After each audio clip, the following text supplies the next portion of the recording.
Hare Krishna, Hare Krishna. Krishna Krishna, Hare Hare, Rama Hare Rama.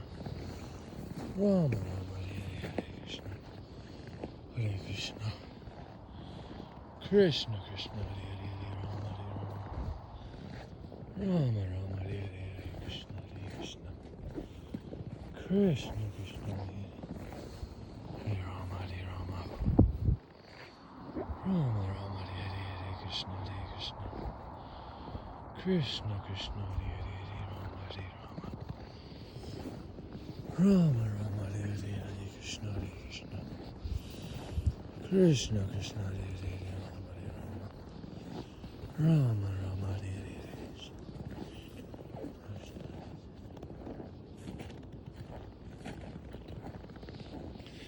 Hare Krishna, folks.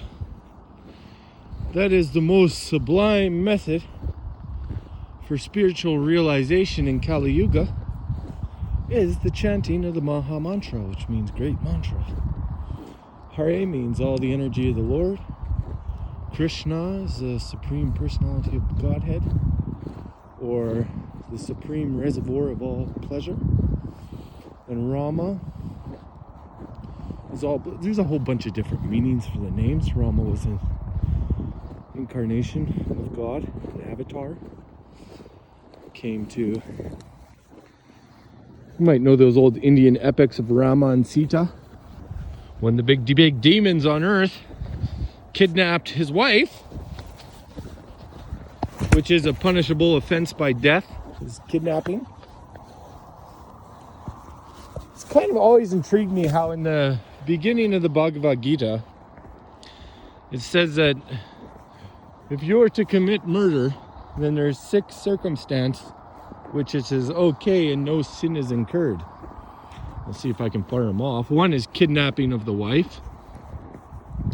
Even though in some cultures that still is legitimate today, or it's just a very long-standing tradition. The other one is setting fire to one's house. I think the one is invading one's property. That might fall under the same. The other is poisoning somebody. I'm not sure if I can remember the other 2, but they're all legitimate. That you can kill these people and not incur a sin. But we see this all the time now. Everybody's poisoning everybody, the pharmaceutical companies especially. And people are invading the land. This big great reset that's on the horizon. It's November 19th, 2020. 7 months into the fake pandemic, 8 months. And seen a couple really good whistleblower videos today. One guy who actually works for one of the companies who does the PCR tests, and then another guy just sitting in a chair inside a hospital and saying, hey, this is planned, without no mask on. And maybe I'll link him or I'll add him to the video. But just out here getting a walk. Watched the Health Ranger vid a long time ago, or not too long ago, where he said you should be able to walk a couple miles, you know, just to be fit to endure any kind of coming chaos, you know, which is definitely on the horizon now in this Kali Yuga. 2020 sure revealed these people who are in mass delusion, no faith in the Lord. That's how you can tell if these people, you know, they believe in coronaviruses, that they're just living sinful lives. They're very delusioned by the Lord. And can't figure out that they're being lied to, you know, when it's so obvious. The lies are so obvious. So the best bet in this time and age when the bodies are short-lived and miserable is to chant Hare Krishna under any circumstance. Get out here, chant Hare Krishna, praise the glories of the Lord, tune your vibration to self-realization, and read Srila Prabhupada's books. Try and become as pure as you can. No intoxication, no illicit sex, no gambling, and no meat eating. And in fact, eat as little as you can. The stomach is the most voracious and uncontrollable appetite, and the tongue is verily wicked. It's a prayer that we say. It's a very joyous prayer that we sing in Sanskrit before we offer our food to the Lord. But when you actually reveal the words, it's very kind of alarming and stark. It's sarirada bidjajal jodendriya tahe kal jive fale vishaya sagore tarad medhi jiwa ati lo pamoy sadermati take jita katina samsare Krishna baro doya moy koribara jiwa jai shwa prashad anodilo bai seya marita pao radha Krishna gunagao preme dekao chaitanya nitai. And that means, O Lord, this body is a lump of material ignorance. And let me start again. O Lord, this body is a lump of material ignorance, and the senses are a network of paths to death. Somehow or other, I have fallen into this ocean of material sense enjoyment. And of all the senses, the tongue is most voracious and verily wicked. But you, dear Krishna, have come and provided such sumptuous food just to control the tongue. So I take this sumptuous food to my full satisfaction. And in love, I call out for the help of Lord Chaitanya and Lord Nityananda. So it's basically saying you are a lump of ignorance, which is verifiable by the conditions that we're here under the stringent laws of material nature. So number one, you're illusioned. Number two, you commit mistakes. Number three, your senses are imperfect, meaning you could lose your hearing, your body function, you see in the dark. I told you that invariably illusional on the propensity to cheat others. Everybody has the propensity to cheat others. And that's a very interesting one because, you know, you have these little opportunities throughout life to cheat, and some people take them and some people don't. But we know in the spiritual world, the people, they don't have the propensity to cheat anymore. So it'd be very wise now to give up the propensity to cheating and think to yourself, oh, I don't even want to stay in this world if I have to cheat to get by. And just try and do things as honestly as possible. But even if you take to the Supreme Lord, there are verses in the Bhagavad Gita which are basically an exemption to everything. So it means, like, some verses kind of articulate, you know, in this ocean of sinful existence, Krishna consciousness is the boat that will float you over, and it will burn all of your action and all of your karma to dust, just like the way fire burns wood to ashes. That is the power of the Maha Mantra. Hare Krishna, Krishna Krishna, Krishna. Hare Hare, Hare Rama, Hare Rama, Rama Rama, Hare Hare. So that's why it's very wise to do it, because we've accumulated lifetimes of karma, even before this life. We've been swimming around in the material pool of bodies. All of these little creatures we see around have the same consciousness as we do. They have eyes, ears, nose, tongue, senses, fear, pleasure. So just writing off these creatures is very ignorant as nothing. You know, they're crawling, they're creeping, they're making their way. So you very easily, you are very liable for every phenomenon that we witness. So you could end up in one of these bodies very easily if that's how you mold your consciousness into animal consciousness. And those, you know, the Lord is so kind, he's letting you fulfill all your desires. If you want to be a pig, act like a pig. And there's many pigs oinking around all day in human bodies. So the 3 points that separate the animal from the human is we all, you know, even in the animal society, you see economic and social structure, but from what we can tell, there's no religious component because they can't read books or answer Why am I here? Nobody has any knowledge. When here in this human body, the loophole of existence to exit this material world with our soul, through the Vedas, through the mantra, we utilize the religious component. So that is what actually makes you a human being.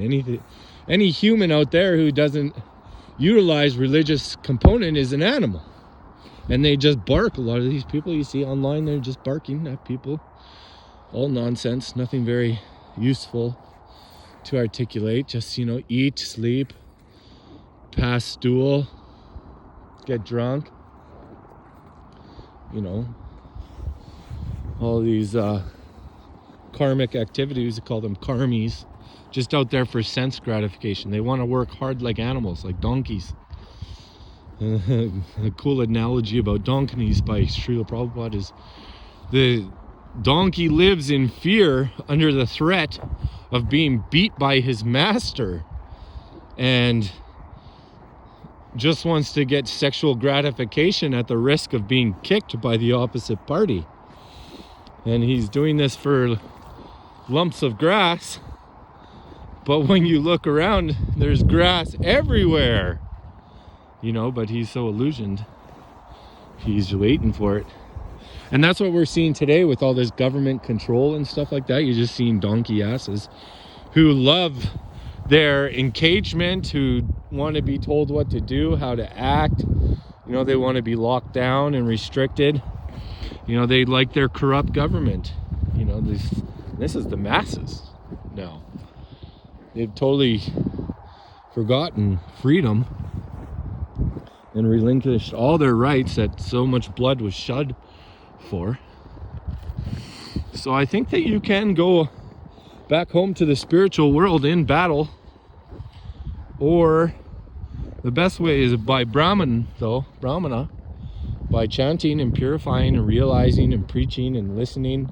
There's all these different types: Shravana, Kirtana, glorifying the Lord in all these different ways. Offering your food. The easiest is just chanting and offering your food to the Lord by saying prasadam prayers. You can say anything. You take a little picture of the deity or your guru.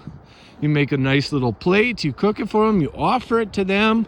You wait, and then you take after you're very thankful. And that will give you extra self-control too, not to eat while you're cooking it. Prepare everything very nicely, and then when it's finally ready, you put it on the altar to offer. And then in between that time, you're cleaning up the kitchen, and you're controlling your tongue, your verily wicked tongue and belly.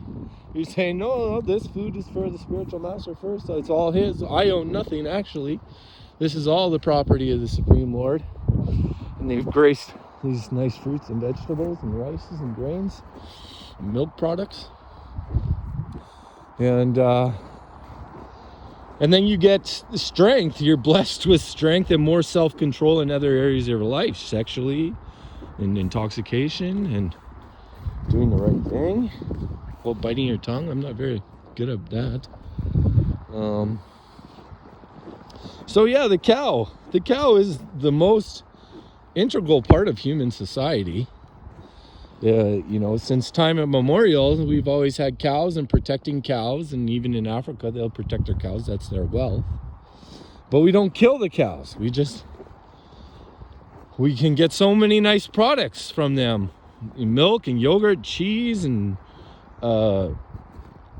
paneer. You think that's all an accident? And sour cream? All of this coming from the udder, the mother of the universe. And the bulls, they're tilling the fields for grains. So these are all very useful creatures. They're not to be slaughtered. They're to be very well respected because they are the mother of the universe. So it's not very good to go around, with the knife. And it's a very unfortunate civilization because, we're liable for all these phenomena that we see. Who can deny that?